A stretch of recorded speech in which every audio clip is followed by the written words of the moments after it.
My name's Mackenzie, and I started a GoFundMe for the adoptive mother of a nonverbal autistic child.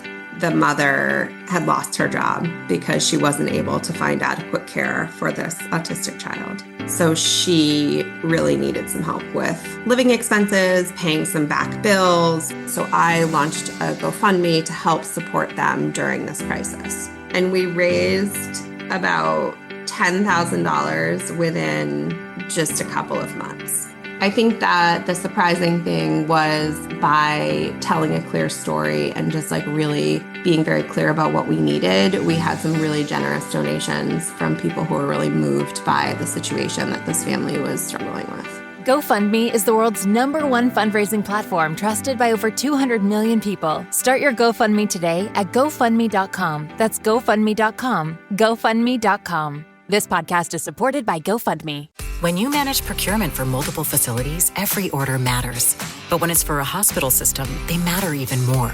Grainger gets it and knows there's no time for managing multiple suppliers and no room for shipping delays.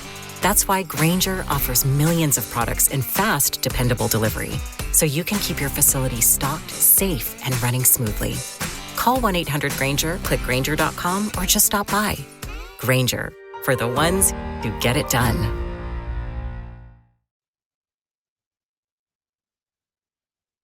Welcome back to another edition of the 12 Kyle podcast.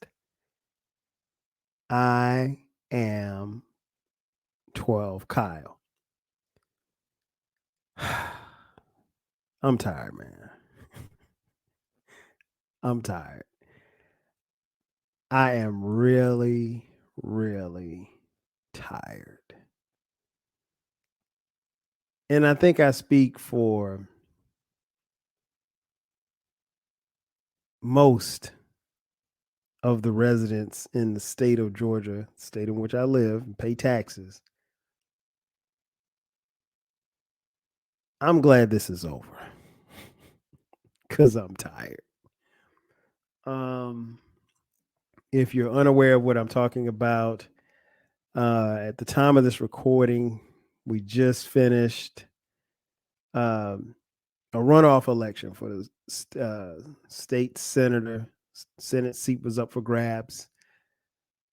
It was a runoff between the incumbent, Reverend Rafeal Warnock, and his challenger, Hershel Walker. Rafeal Warnock is a Democrat. Hershel Walker is a Republican. Now, before I get into this, let me just be clear, especially for those of you who just clicked on this link and don't know much about me. I don't talk politics on this podcast. In fact, this episode is called Politic, Ditto Volume 3 because this is the third episode that I've ever talked about politics on here. And the first two were called Politic, Ditto. Shout out to Raekwon. But yeah, I don't talk politics. I don't. Because that's more of a personal thing. And why should I? You guys hear enough politics.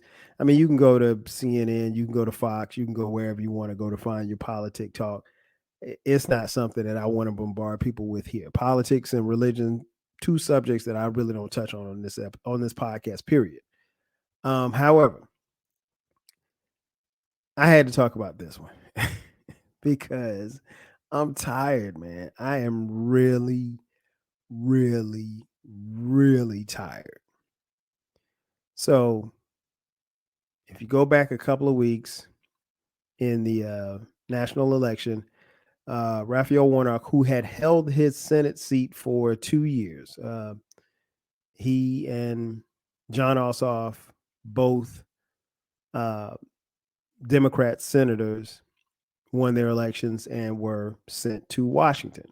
Well, Ossoff is solidified, but we knew that Warnock would have to run again in 2 years because the seat that he took was from a guy by the name of Johnny Isakson. And I think Johnny Isakson had resigned or something like that. I can't remember don't quote me.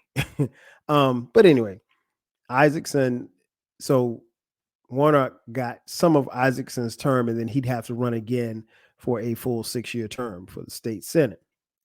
And Rafeal Warnock is a guy who's very charismatic, straight to the point. He is a preacher, as I mentioned. He actually preaches at Martin Luther King's church here in the city of Atlanta, where I live. And, you know, people knew when he won 2 years ago that the Republicans would, put up a challenger. More on that in a second. I forgot to tell you guys, like I said, I don't talk politics, but, for those you don't know, like, I don't belong to either party, right? I'm not a Republican. I'm not a Democrat. I have voted Democrat, but I'm not a Republican. I am a registered independent because none of these people think for me. I'm an independent thinker. That being said, again, I voted Democrat before. I've never voted Republican. So maybe that's why the Democrats keep sending me these damn text messages. I'll get on that in a second. So you knew that at some point there was going to have to be a runoff. Now, before I get into what happened, there was the general election back in November. It was November 8th, I think, something like that. And Warnock and Walker tied. Basically tied. Well, they didn't tie actually, because I think there was a third party. I can't remember what his name was, but in the state of Georgia, and I want to be clear about this because I saw a lot of people, well, why is Georgia always having a runoff? Why is Georgia always having a runoff? It's quite simple. In the state of Georgia, they have this rule where you have to have at least 50.5% of the vote. If you don't get that, then you automatically go to a runoff. And what's happened is, just for a little background and context, I have been living in Atlanta for 25 years, right? And in the time that I've been here, I remember when the first year that I was here, I remember some, political people talking about the fact that they could envision, a day where Georgia would be run by a Democratic senator and a Democratic senator and governor. So that was the talk back then. Again, that's 25 years ago, right? And so, I'm like, yeah, whatever. Maybe not. Who knows? I mean, because here's the thing that people have to understand. You have the Democratic strongholds. The Democratic Party has strongholds in Metro Atlanta, Savannah, Columbus, and Augusta. The rest of the state is Georgia. In fact, there's an old joke, like it said, if you get 40 miles outside of Atlanta, you're in Georgia, which is true. And I mean, like, you don't have to go that far, like 40 miles in any direction. You're outside of Atlanta, you're in Georgia, and you will be reminded that you are in the state of Georgia. I mean, it's nothing to be riding down some country highway. Oh, you won't see it on the interstate, but you could be riding down a country highway and drive past people's houses and their Confederate flags flying on their front porch or flying in their front yard. I mean, it is what it is. So with that being said, Georgia was going to be a battleground, and they predicted it, 25 years ago, that it would, at some point, it would be a battleground state. And I remember someone even saying that at some point in time, Georgia was going to become purple. And I know what you're thinking. Well, what is a purple state? Well, it's a state that's not red, and it's a state that's not blue. If you take the colors red and blue, you mix them together, what color do you get? That's right, kids. Purple. So Warnock had already had that seat, like I said, for 2 years. You knew that the Republican Party was going to come back and have someone run up against him. And Warnock had a history of voting on just about everything that Biden signed off on, President Biden.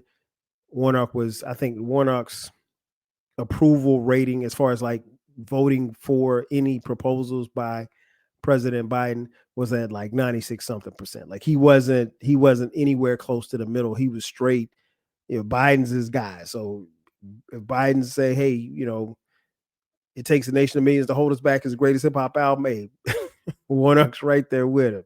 They're not even looking at paid in full. But I digress. So anyway, you get that.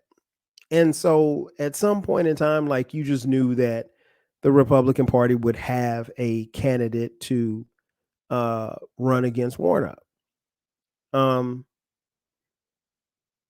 then at some point in time, they announced that the person that they were going to run, that they were going to put out there to run against Rafeal Warnock was going to be none other than Hershel Jr. Walker. When I heard this, all I could do was laugh. Like, I was like, are you serious? Like, wait a minute, Hershel? Him? Come on, man. But when I thought about it, I was like, okay, yeah, we just had, 4 years of dude in the office, in the Oval Office. And I never call him by his name. He's just dude to me. And you know who I'm talking about, right? And if you study your history, you'll know that dude and Herschel Walker have a relationship beyond them both representing the same party. Herschel Walker used to be a professional football player. And when he was a professional football player, he played for a team in the defunct United States Football League, which was the league that was rival to the NFL. It was called the USFL, the United States Football League. And he played for a team called the New Jersey Generals. Their owner, you guessed it, Duke. So he and Duke go way back. Duke, you know what I'm saying. Him. Because sometimes I call him Dude, sometimes I call him Duke.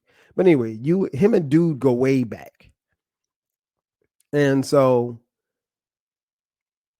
all of a sudden you start hearing this buzz about the fact that Dude is going to have Herschel Walker. He's going to recommend that Herschel Walker run for the state Senate opposing Rafeal Warnock. And I'm like, wait a minute. I mean, like, dude got to understand this dude, like Herschel don't have it all. But it didn't matter because hell, dude didn't have it all. and he ran the free world for 4 years. So once that came out, people started, buzzing. And the reason why they started buzzing was not only that the fact that Herschel Walker was a former professional football player, but in the state of Georgia, Herschel Walker is a legend. Herschel Walker, when he was in high school in the late 70s, was like the all-time leading rusher in whatever division his school was in. He's from this little small town called Wrightsville in South Georgia. And he left high school and somehow qualified to go to college. And he went on to the University of Georgia, where he won a Heisman. And they won the national championship. And Herschel Walker was a beast on the field. However, I will tell you something that I knew back then in 1980 when I first heard them put a microphone in front of his face. Herschel Walker is dumb as hell.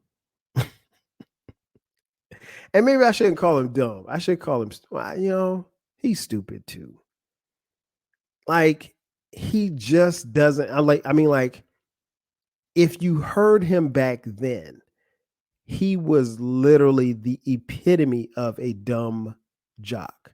And I hate to say that because there's a stereotype of the big black athlete that's just not intelligent, can't put sentences together. But that was Hershel back then. And I'm talking, this is like 1980, 81. And I'm recognizing this as a kid. Like, this dude can't talk. I know I can talk, but he can't talk. He literally could not put two sentences together. It was literally an embarrassing moment, almost cringeworthy when you would hear him talk. I remember one time they asked him something. He was like, yeah, the people from the state of Georgia, they be good to me. What? What? The people of Georgia, they be good to me? Are you kidding me? I mean, it was, I'm not exaggerating, folks. It was that bad. And this is something that I recognized as like a 9-year-old, right? And so I fast forward again, he was a legend in this state. So the thinking was by Duke was, okay, he's a legend in this state. We can run him out there for the Republican Party and Georgia will get behind him. I will endorse him. They love me in Georgia, which a lot of them do. And I'll win. Now keep in mind the governor is a Republican governor. Kemp. He beat out Stacey Abrams in the general election. And he won pretty easily. I think he got like, I don't know, 55, 60% of the vote. So his wasn't going to be a runoff. And you kind of knew. Stacey Abrams, she came in the previous election, she came like within 50,000 votes or something. And we clearly know that Kemp stole the election, but that's another story for another day. Again, this is coming from someone who is not biased. I am just telling you guys the facts. I'm not going to give you the Democratic spin. I'm not going to give you the Republican spin. Kemp stole the election. He stole that particular election. I'll put it like that, right? And so here it is. Kemp breezes through his election, but we're going to have a runoff between Warnock and Walker. And so I wanted to give you a little bit of background on who Herschel Walker was, because I'm sure many of you, several of you have heard Herschel Walker talk. And he said some of the dumbest things you would ever want anyone to hear. I mean, to get up and make in front of a audience, talk about vampires and werewolves. I mean, just rambling for no apparent reason, no structure, no nothing. I will give him credit. He talks better than he did back then, but that ain't saying much. This man got on TV and actually said, well, yeah, they called me a coon. I've heard people call me a coon, but you don't realize that a coon is one of the smartest animals walking the face of the earth. Huh? No. They called you a coon for a reason. And it ain't because coons are smart animals. Coons are short for raccoons, but this ain't that type of coon. And I don't want to get into having to explain what a coon is. Look it up. But yeah, he actually said that on stage in a microphone in front of people. So no, you can't make this up. So you got Rafeal Warnock going against the Georgia legend Herschel Walker. And prior to the general election, with not only the Stacey Abrams ads and the Kemp ads, you had the Warnock ads and the Walker ads. And I kid you not, every commercial was political. It was filled with political ads. Like you couldn't get away from it. There was no way that you could get away from it. And I was like, okay. So then we get to the November election. The general election happens. Like I said, Kemp wins, Walker and Warnock. And I think Warnock had more votes than Walker, but he had like 49.5 or something like that. And Hershel had like 47 or something. So Warnock he didn't have it. He didn't have enough to not have a runoff, right? And I mentioned that I've been here 25 years. In 25 years that I've been here, the move when the elections have been close, here's what's normally happened. And this was actually a strategic move by the Republican Party in this state. What they would do is they wanted to get to a runoff. They didn't want to necessarily, if you could beat your opponent in the general election, okay, cool. But their idea was to get to the runoff. And if you got to the runoff, here's what would normally happen. Quite simple. People wouldn't show up for the runoff election. So 15, 20 years ago, there was no such thing as early voting or none of that stuff. You had to vote on election day. So if you voted on election day on November 4th, and then there was, you made it to a runoff, and the runoff was, I don't know, December 18th. It was that day. So if you didn't go that day, if you had to work and you couldn't get off work, or you had to, you were out of town, there was no, I guess you could fill out an absentee ballot, but it wasn't like it is now. Now you can do the early voting, 3-4 weeks before the election. I early voted, me and my wife and my kids, we early voted in the general election and in the runoff. Because I just from voting in this state, when they didn't have that, I was like, no, I'm not doing that. Because when I say any and everything can happen on election day, it does in this state. I've seen it with my own two eyes. And, it's not as bad as it once was, but it was bad. So, I'm like, I'm not doing that, bro. Not again. So you have this runoff. And like I said, the thing was that the Republican Party, I should say, they would try to get to the runoff because they knew that people, both Democrat and Republicans weren't going to show up for the election, for the runoff election. And more often than not, more Republicans would show up than Democrats. A lot of times the Democrats would sit it out. They'd be like, nah, it's raining today. I ain't going back up there to vote. And I saw it happen several times. So that was the Republicans' playbook, right? Let's get it to the runoff. They're not going to show up again. They're not going to take off work again. They're not going to do this again. So we got them. And it worked. Until now. So we get to this runoff. And I started the episode by saying I'm tired. I am really tired.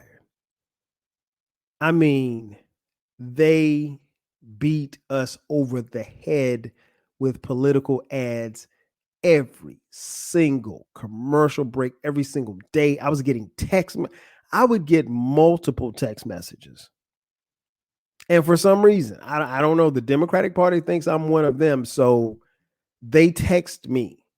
And then, because our two oldest sons are of age to vote, one's 23 and one's 20, they would text me with their names. Hey, Dion, can we count on you to vote for Rafeal? I'm like, why are you sending me a text message? And I would get at least 3 text messages a day, at least 2 phone calls a day, and political ads all day long when I'm trying to watch TV. I'm someone who watches the national news, right? I watch NBC Nightly News with Lester Holt. Shout out to Lester. as soon as it goes to break, you have to mute the TV because it's a Warnock ad or it's a Herschel Walker. And these are the same. I mean, like the ads are back to back to back. There's no break in between, right? I was so tired of it, man. I was just like, bro, can this just be over? Please. It was just so annoying. I'll put it like this.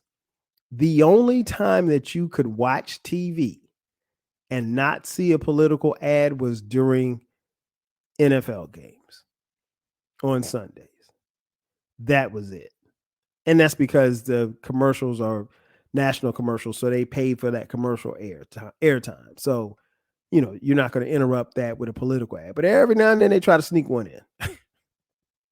It might be like end of the game, fourth quarter, like they go for the 2-minute warning. They go to commercial break. The first one, here's a Warnock ad. And so, like, I was just amazed, man. I'm like, why are we here? And here's the thing that I want to say, particularly for those of you who live in the state of Georgia. We have to demand more from our politics. And don't get me wrong, from what I've seen, Rafeal Warnock has done a good job. I don't have any issues. I voted for him in the general election. I voted for him, 2 years ago. I voted for him this time in the runoff. Because there was no way in hell I was going to vote with Herschel Walker. Let me tell you something. I would write my own name in there before I voted for Herschel Walker. And here's the thing that I don't understand about them propping up Herschel Walker. Yeah, he was a legend in this state, but the man is functionally stupid. He is. Like, he doesn't have it all. And I don't know that he doesn't know that he doesn't have it all. I mean, this is a man who publicly, and no, you can look it up. Google is your friend. This is a man who publicly, about 10, 15 years ago, said that he had multiple personalities. He said he had 8 different personalities. So I'm like, which Hershel's running for office? Cool Herschel? Calm Herschel? Zany Herschel? I don't know. But nah, man, it was ridiculous. And here's what I will say to the Republican Party, because I know you're listening. Do yourself a favor. Find a viable candidate. Period. Stop running behind Duke and find yourself a viable candidate and viable candidates. Find yourself one for this state. Because here's the thing. Brian Kemp, the governor, he's probably going to throw his hat in the ring to run for president in 2024. Not going to win, but he's probably going to do it.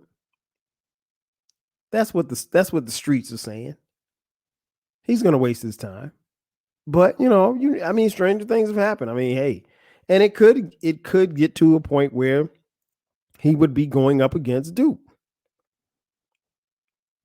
And Duke don't like him because he couldn't overturn the election.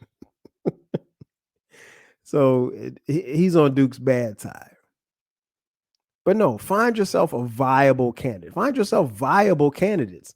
Stop running behind Duke. That's just my 2 cents. I mean, I'm giving you free game here. You ain't got to listen to me, but I'm just giving you free game because Duke, and if you follow politics, almost everybody that Duke endorsed this year lost. And so he's thinking, okay, well, hey, I still got the magic. I'm going to run out here in 2024. We'll see. The magic's probably gone. But I mean, hey. And as for the Democrats, do yourself a favor too. Find some young people. Find some young people that, can get into politics. Because, I mean, no disrespect, which means some disrespect about to come. Man, Joe Biden is like 175 years old. He is. Y'all saw Joe fall off that bike, man. Come on, man. And I mean, like 2024 is right around the corner, right? So I'm assuming he's going to run again, right? Come on, man. And I don't want to say Joe is going to pass away, anything like that. You know, I don't want to wish any ill will on him because I like Joe. He's, you know, his politics have been problematic at times, but he seems to be, I don't know, better, I guess. But that's the thing too. Like when you look back at that election, when you look back at the last presidential election, we had old ass Joe Biden and Duke.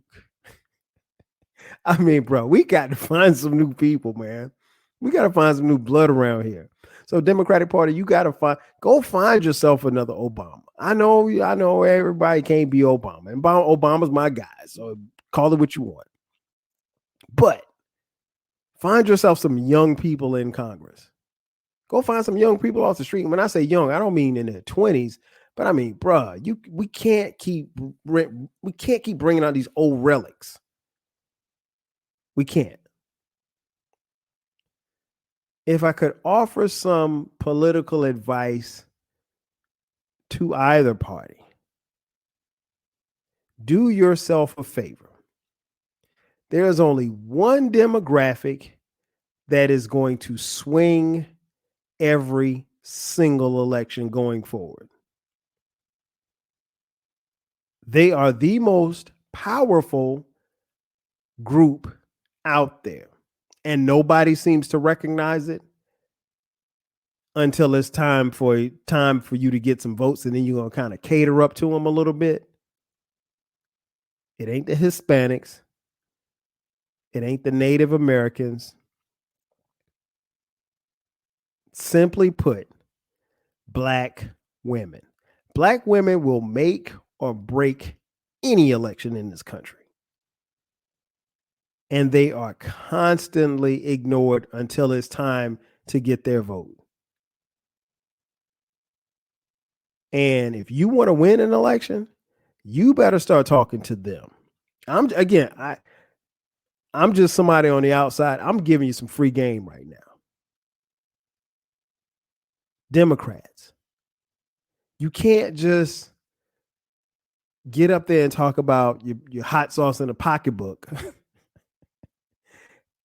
and think Black women just gonna run out and jump out the window for you. And Republicans, I mean, they ignore Black women altogether. But if you want to win an election and have some dominance in your party, talk to Black women. Talk about their issues. Help them out.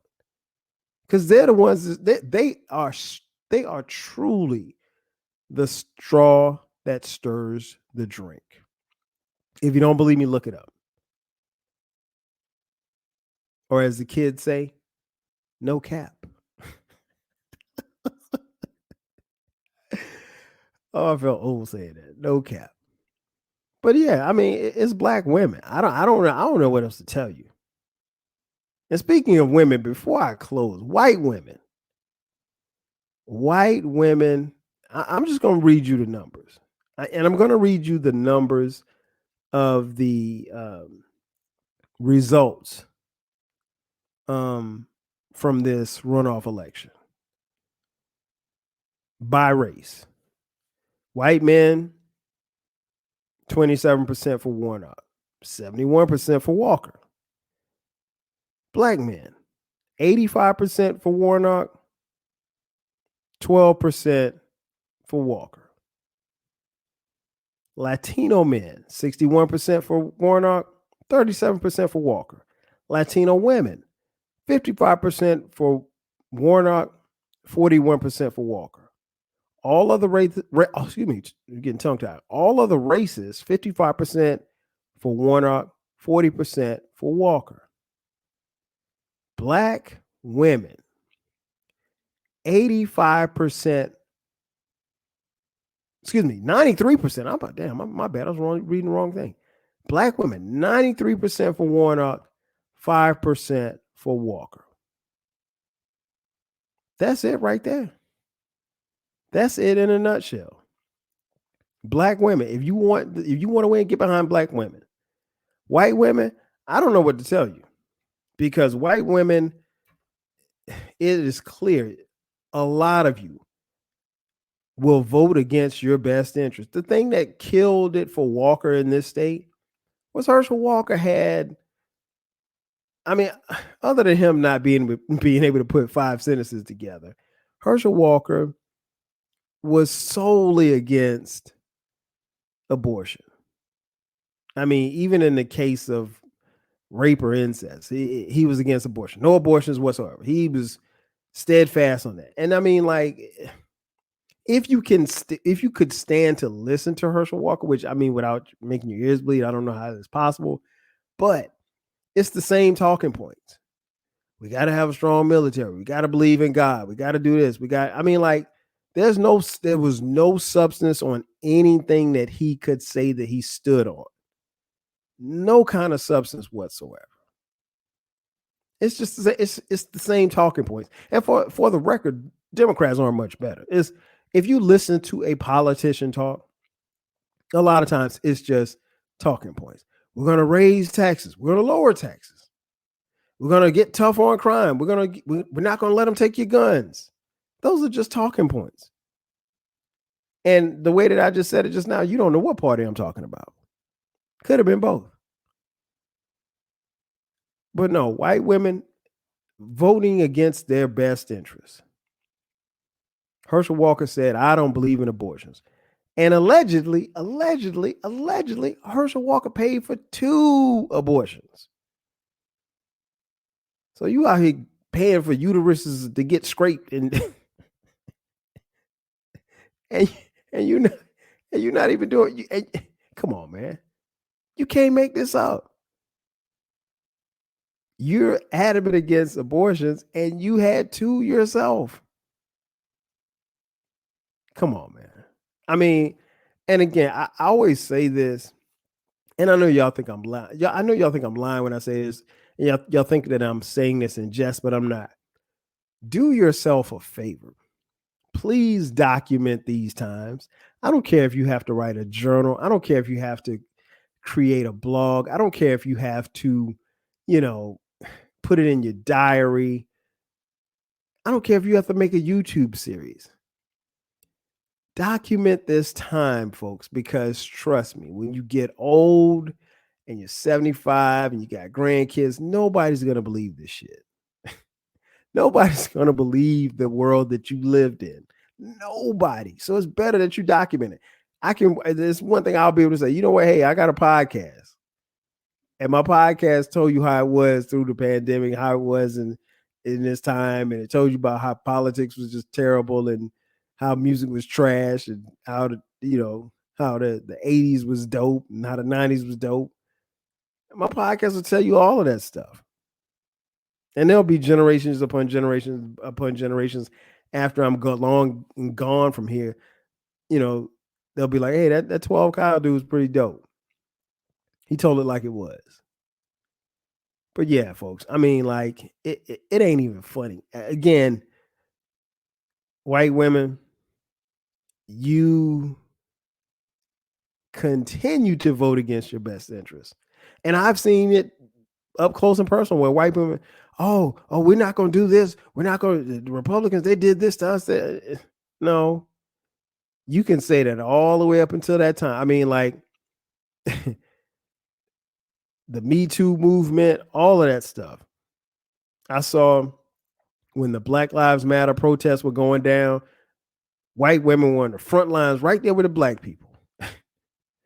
But when it came time to go in there and go into that little booth and cast that ballot, no, it went the other way. It went the other way. And so we just had a runoff election between a reverend who looks like J.B. Smooth and a guy who by his own admission, in high school, they used to call him Humpty Dumpty. Man, this is crazy.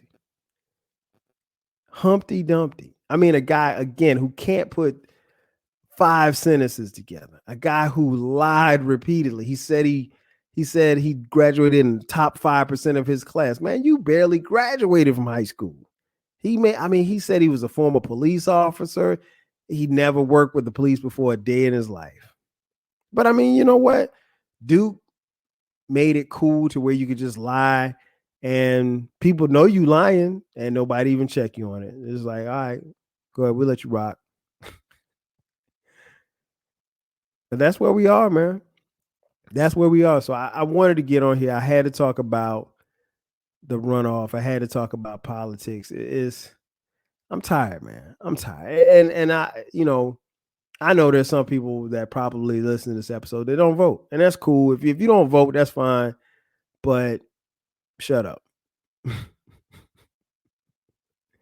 I mean, there will never be a time where I don't vote because I know firsthand, and I've had stories told to me by my family members about how the struggle was for people in my family to vote.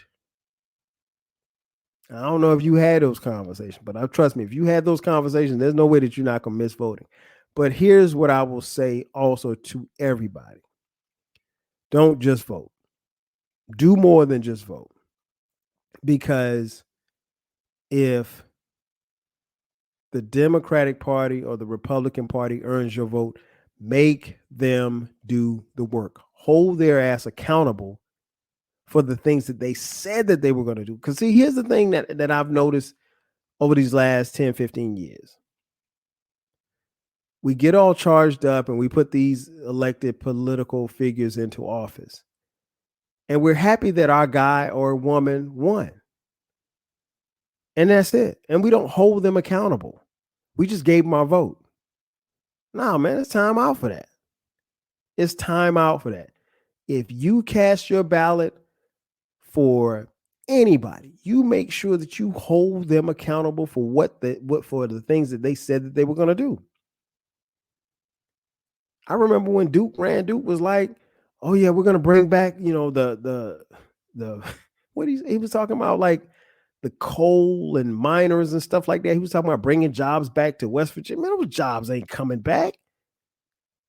Nobody, I mean, I don't want to say nobody uses coal, but you get my point. It's not as prevalent as it was in 1922 as it is in 2022. And the reality is those jobs weren't ever coming back, but he sold them a dream. And my thing is, don't let any politician, black, white, anything, sell you a dream and you don't hold their ass accountable for what it is they said that they were going to do. And something that I plan on doing more of, get more involved on the local level. Go to your city chambers of commerce meetings.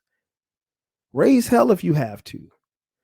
No, the grocery store down the street doesn't have to look like that. The people hanging out at the corner store, that shouldn't be.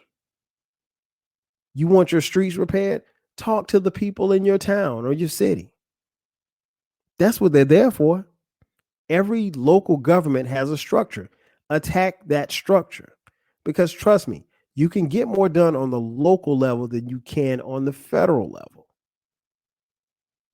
You have a voice. Use it. That's going to do it for me.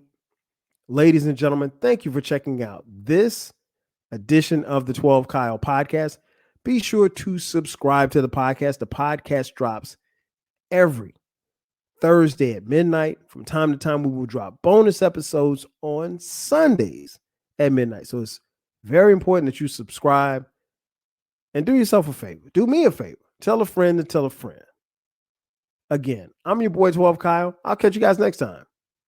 5G. If you work in university maintenance, Grainger considers you an MVP because your playbook ensures your arena is always ready for tip-off.